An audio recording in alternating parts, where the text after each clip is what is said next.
Thousands of miles south of Ukraine, I've heard these horror stories are taking place in one of the industry's newest frontiers. It is every woman's dream to hear a son or a girl calling you mommy. But white people should not take advantage of Africa.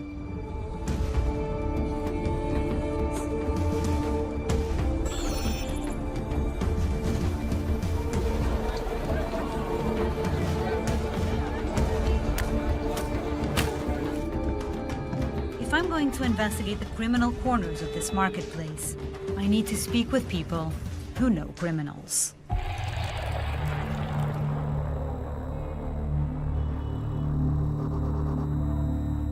That's why my Kenyan contacts put me in touch with these two women. Do you think that the parents, the foreign parents, know that this is happening? Do they care? They don't care.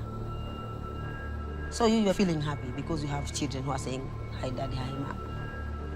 But did you know the mother has died?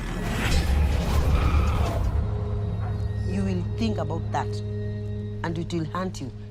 Mary is a former prostitute who now advocates on behalf of sex workers' rights.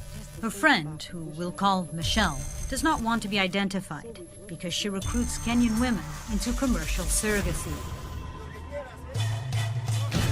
She says it offers an escape from extreme poverty, if it's done right. For me, carrying a baby,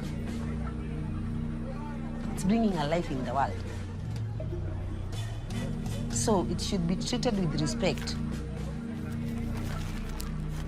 And you should care about the person who's carrying the pregnancy. But in Kenya, women are suffering. Really, women are suffering.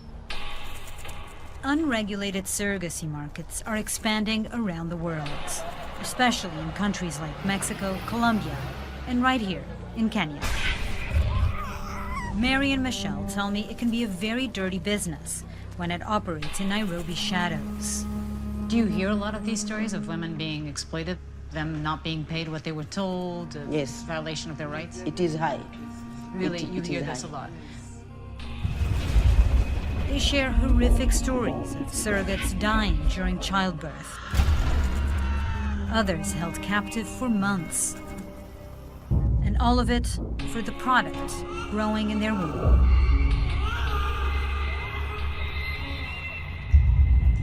The entire process costs tens of thousands of US dollars, but many surrogates get paid as little as $500. The money you're given, it's peanuts. Surrogacy isn't technically illegal in Kenya. In fact, it's openly advertised. But there aren't any specific laws regulating it. That means couples must hire costly lawyers to navigate the country's child trafficking laws, which ironically ends up fueling cheaper black market operators like Michelle. And I'm gonna go around this way? Yeah, you go straight. Straight. Tonight, she plans to recruit another surrogate from inside a Nairobi slum. This way, yeah? Yes, yes. Also, not a very safe roundabout. Got it. We have a lot of snatchers here. Snatchers. Yeah. The men try to bully us. You lock the car.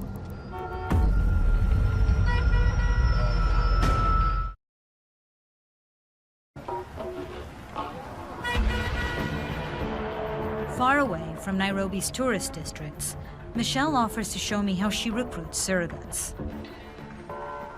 So where are we going? We're going to meet a lady that I'm expecting to be a surrogate on behalf of the couple that is in Germany.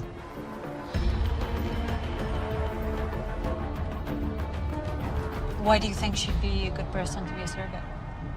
She's very smart. She's a single mother, and she's also a sex worker. Oh, wow. It turns out Michelle is a pimp. And the women she recruits are prostitutes. A fact she doesn't mention to the foreign couples.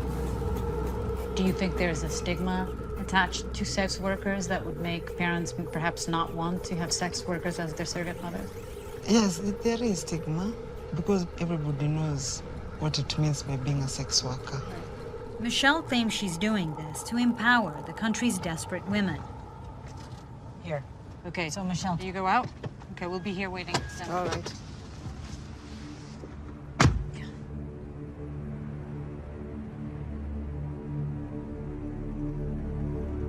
She went inside.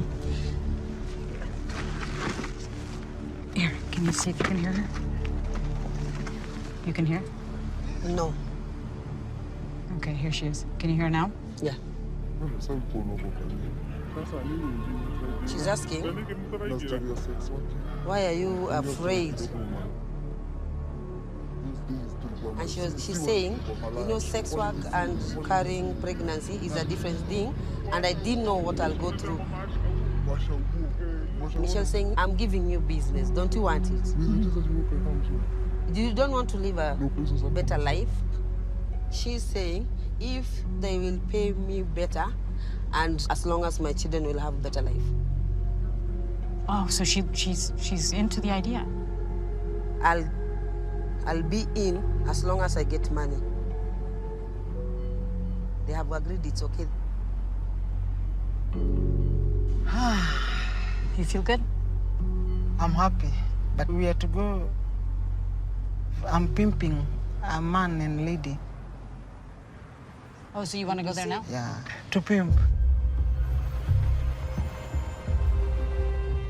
In some black markets, it's hard to tell the good guys from the bad.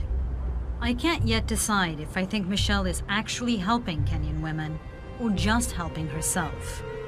She claims she's liberating them from the dangers of sex work, but she may be steering them towards an equally dangerous undertaking.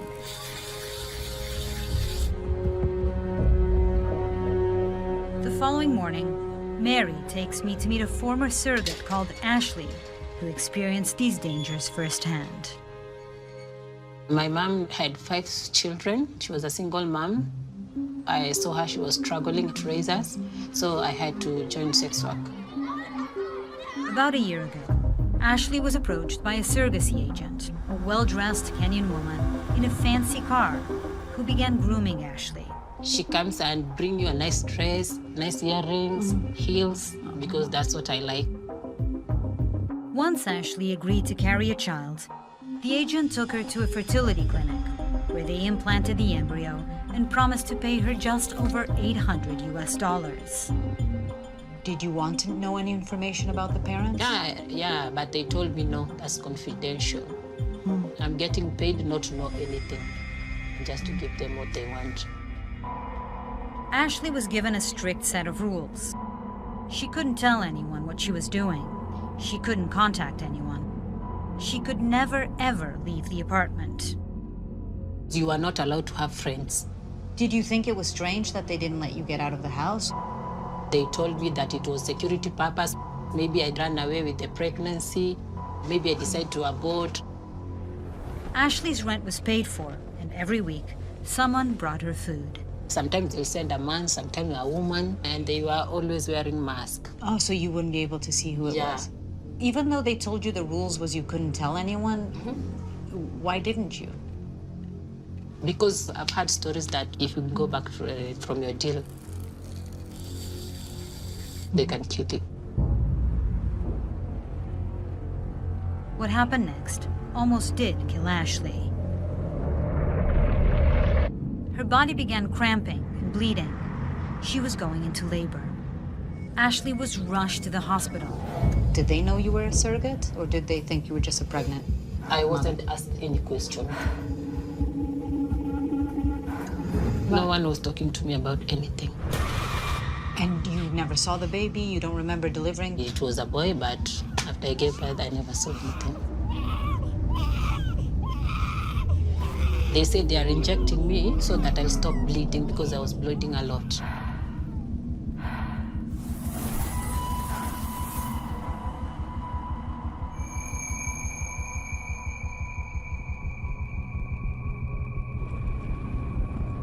And then you woke up and suddenly you were in a different hospital. Yeah. And they told me you are free to go. The agent who'd recruited Ashley was gone. They don't even care whether I died. If I bled to death, it was not their concern. They got what they wanted and they disappeared. So they didn't actually pay you the whole money? No. They stole from me and used me. Did you ever think of going to the police and telling them what happened to you? I didn't have any evidence to prove what I'm saying is true. In this murky industry with no clear regulations, a vulnerable woman like Ashley had little security. She never signed a contract. All she had was the agent's cell phone number. I called that number that woman gave me. It was no longer in service. We're sorry, your call cannot be completed as dialed. Please check the number and try again.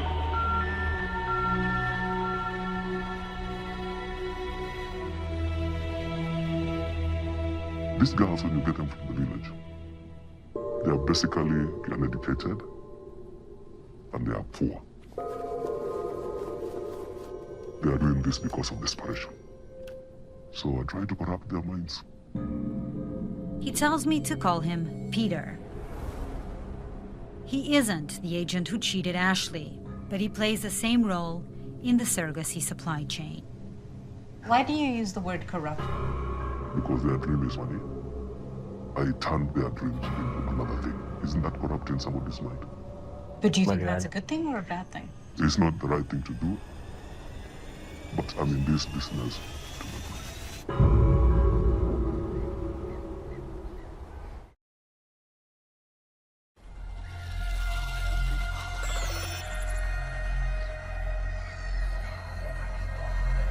The girls who come to the city,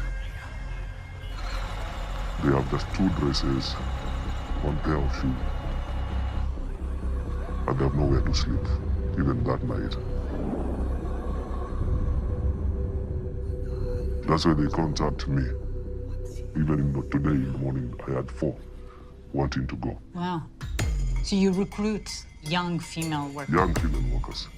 Peter runs a legal employment agency that places Kenyan domestic workers in households throughout the Middle East. But that's not his only source of income. Let me make it simple for you. My company is both a decoy and a genuine agency. You understand? I do. Peter is simultaneously managing his employment agency and a black market surrogacy operation. I lure them into a more lucrative shortcut to make money. Do you make more money from sending these women abroad? No, I make more money on surrogacy. Even though surrogacy isn't illegal in Kenya, doing it lawfully can be challenging and cost prohibitive. And that's where Peter's operation comes into play. Peter is the powerful liaison between infertile foreign couples and some of Kenya's most desperate women. And he claims to have used these women to successfully deliver babies to clients from Russia, Turkey, the Philippines, and yes, the United States. For his part in the operation, he tells me he receives somewhere between $20,000 and $40,000. Of that money that you receive, how much of that money goes to the surrogate mother and how much of that money goes to you? We negotiate. Sometimes they're very difficult. It's me carrying the baby, I have to take more. I mean, they have It's the a give and point. take, and they have a point. Yeah. Yeah. Because you are in the perfect position to exploit I these mean, girls, I right? can exploit them if I want. And so do you? Peter tries to persuade me that he's an honest broker in a dishonest business. I am normally very good to them. Where would a girl like that make that kind of money in their life? He tells me he's not the only one running surrogates in Nairobi's shadows. A lot of people are doing it here in Kenya. A lot of people. And why do you think that is? Why Kenya? We get away with a lot of things in Kenya. So the plan now is, We head to the safe house? all right, we'll go back to the main road.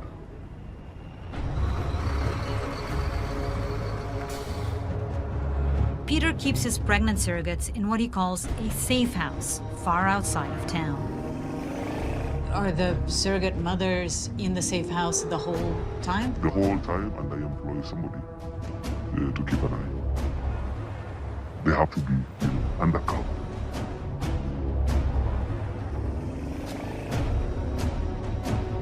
Are we close?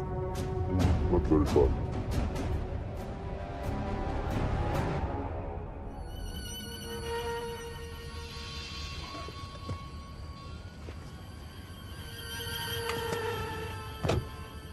Sometimes they have complaints. You know, human beings can never be satisfied. They say the safe house is not good. Because I'm being watched over like a kid. I want to be free. I want to walk around. One of the things that Peter told us was that he prefers if the women stay in the house and don't go out for big walks or don't. He doesn't like it. He doesn't like it. I managed to convince Peter to wait outside while I interview one of his surrogates, Sylvie. Do you ever leave the safe house, or are you here all the time? I don't leave the house. Ever? I only go upstairs where we hang our clothes. For my exercise, I do it here. I walk here. And so you never ever leave? I don't leave.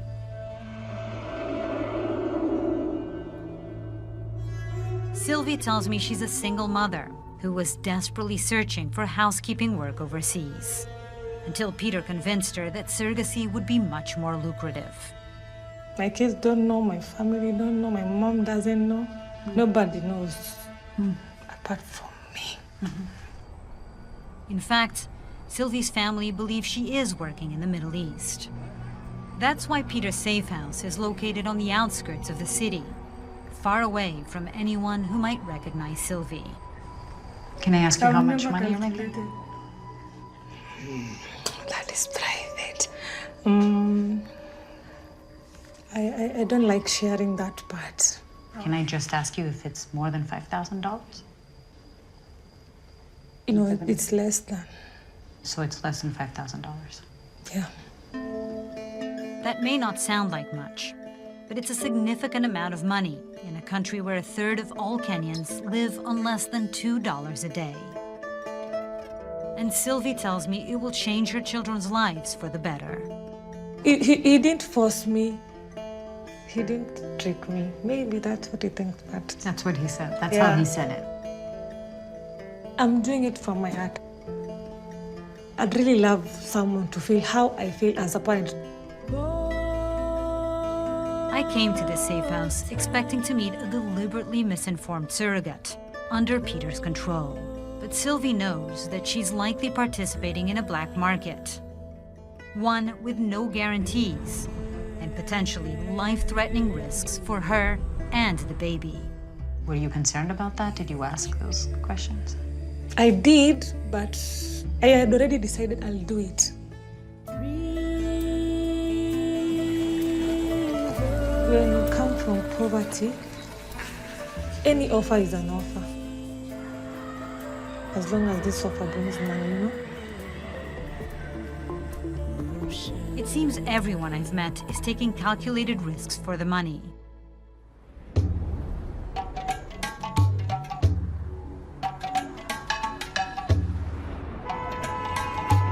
But there's still one missing link in Peter's supply chain.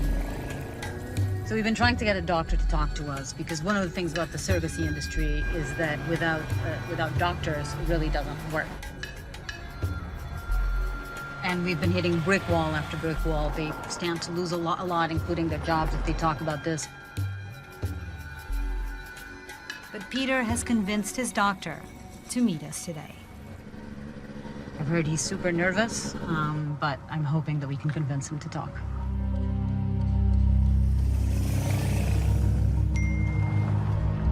Okay, he says he's here. I think that's him.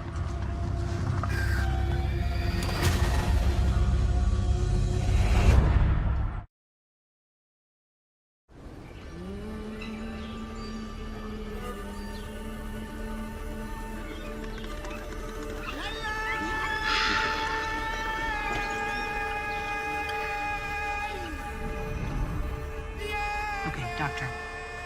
What do you think would happen to you if you were caught? One, I'll lose my license. Two, I'll fall into jail. For a couple of years, I don't know. And I'll definitely lose my family. This is the doctor that's the linchpin in Peter's black market operation. While Peter oversees the foreign couples, the surrogate recruitment, and the safe houses, It all means nothing without a medical professional who can supervise the pregnancy. And because the doctor works at one of Nairobi's best public hospitals, he has the perfect cover, delivering illegal surrogate babies without raising suspicion. Doc, how did you get involved in the surrogacy business? It took them a lot of time to convince me because I didn't want to get involved in it. And so what convinced you to do it then? I did it for the money. The other reason was I looked at the ladies who are getting into this business and I thought this is a big break for them. They're going to make money out of it.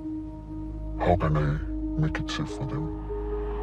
I don't want anybody dying on my hands.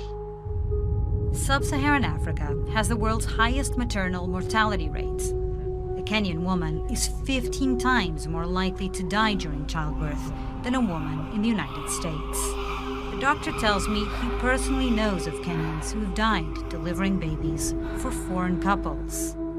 But because this is illegal, their families never find out what happened to them. Are you getting emotional talking about this? Yeah, definitely.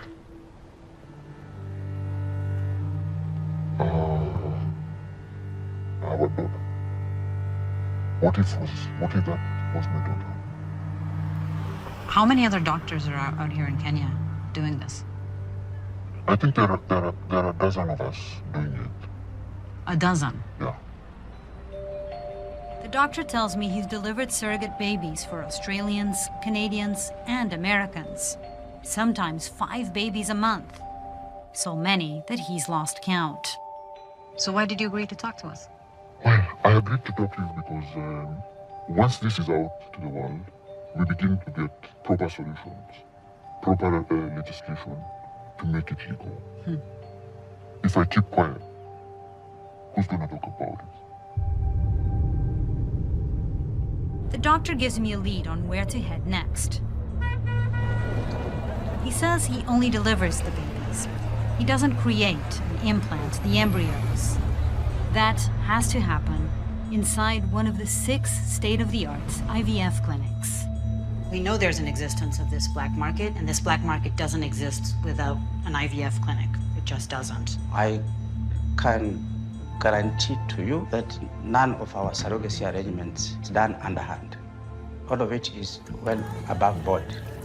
Dr. Joshua Nore is the medical director at the Nairobi IVF Center, the biggest fertility clinic in the country, where they perform up to 100 embryo implantations every month.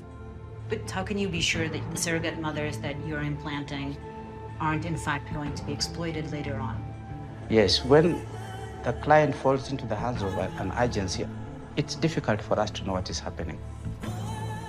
So we may not have control over that.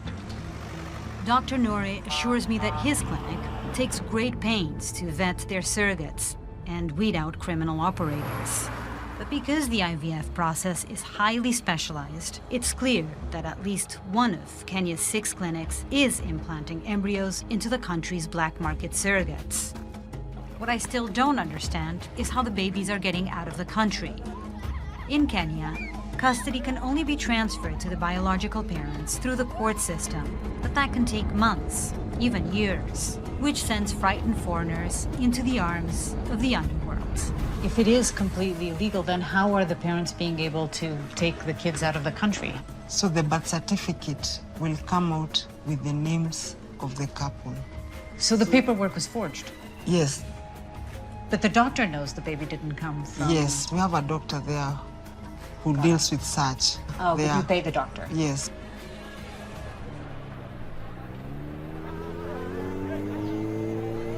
I came to Kenya in search of a black market that operates in Nairobi shadows. Instead, I uncovered an open secret, one that takes place in broad daylight. And after everything I've witnessed, it's hard to believe the couples from places like Australia and America are kept completely in the dark. Do you think they know that... I tell them. You tell them, look, what you're doing is actually illegal? It's illegal, so we have to keep this in confidence. And what do they say?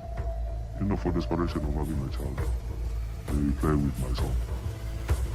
They do. They do. Because the child is present.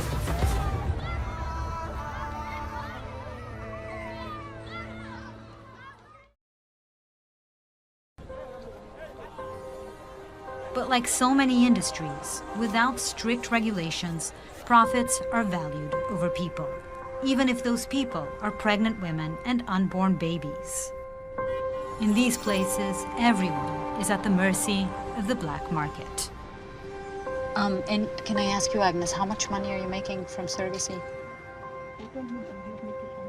$25,000? Yes. Agnes is another sex worker Michelle recruited. But the payment she's been promised sounds extremely suspect. It's far more than any surrogacy offer I've encountered in Kenya. That's a lot of money. Is she really going to get $25,000? Yes, she'll get. We are going to transfer that money into her account maybe on Friday. Agnes is already 7 months pregnant. She's carrying a child for a German couple. Have you received any money whatsoever, Agnes? Nothing yet. Doesn't part of the money should come before? Yes, I told her when the money will be deposited, I will take it to her place. It is okay. But that's really risky, considering you're already 7 months pregnant. Are you sure you're going to receive that money? You trust Michelle? From what I've seen, trust isn't enough to protect Kenya's surrogates from exploitation. And even if Agnes receives all the money she's been promised, her story will be the exception, not the rule. I know there is another woman being lied to me like me. They won't get paid. They'll use them and dump them.